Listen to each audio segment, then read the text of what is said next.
Hey guys, so the Lord has been having me read in Hebrews, and in Hebrews he's been showing me, actually over the past couple of years, he's been showing me he wants me to rest, right? I mean, like, that's a duh type thing, but we don't listen when he says it. He says it multiple times in his word to rest and rest and rest and rest. And if you're anything like me, you don't know how to rest. So for me, I am a getter doner, right? And so so much to the point, I put so much on my plate, made so many to-do lists that I was getting less than 3 hours of sleep every night consecutively. And I never gave myself a break or a nap or anything like that. I was running on fumes, and then eventually I led to a caffeine addict, and that was not great either. So he's just been showing me a lot.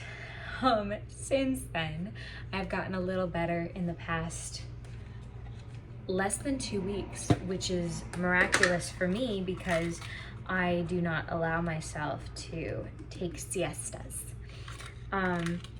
But our bodies, he designed them to need sleep, to need breaks, to need rest.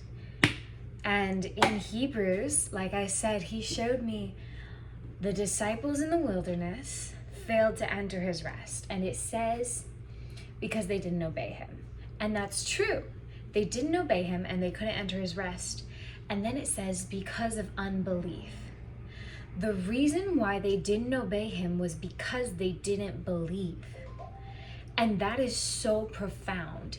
If we don't believe his word, if we don't believe his will for us that he says, or the things that he says about us, we can't enter into his rest. And he will bless our efforts, but we won't necessarily be at rest. And he's shown me sleep is obviously a big part of rest, but that's not the spiritual side. The other thing is just submitting to him and his will and listening to him and worshiping him and just giving it all to him, right?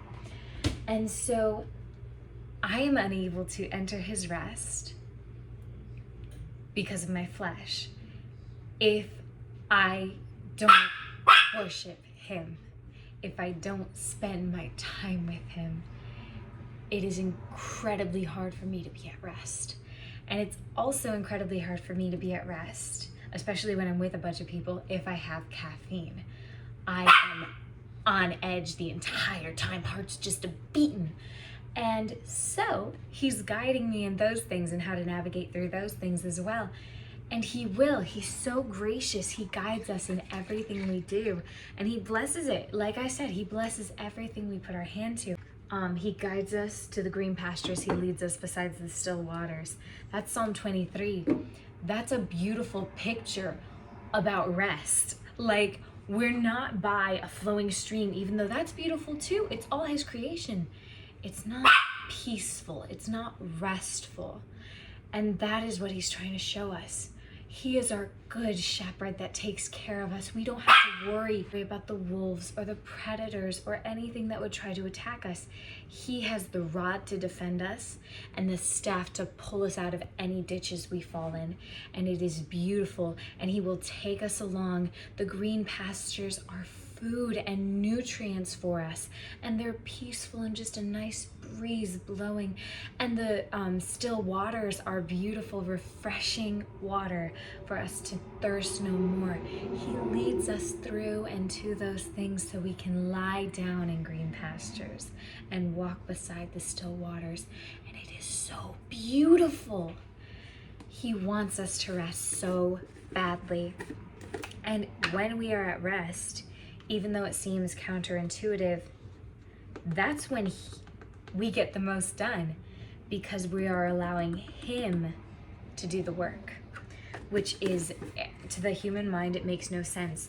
In our society, we are supposed to rush ahead and do as much as we can, and if we can't get it done today, we have to get it done tomorrow.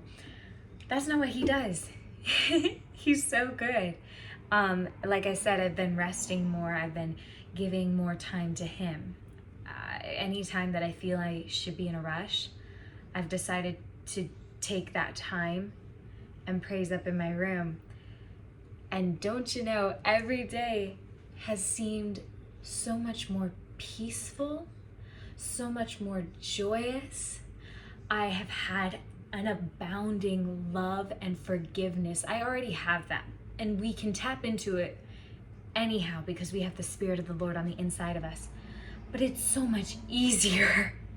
He gives me this analogy to just sit on my bench, honey. Just sit on my bench. I have you in the palm of my hand. Just sit. And I have a hard time with that. Like I said, I don't rest well. But he wants us to. And so I've just been giving it all to him.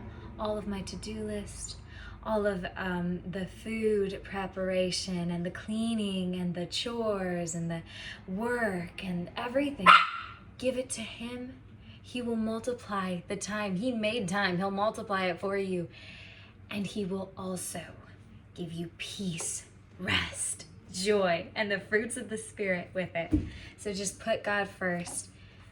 Rest in him. And he will lead you to those green pastures to rest in and walk you through the still waters. And it'll be beautiful. So just give it to God. I hope you have a blessed week. Thank you so much for watching.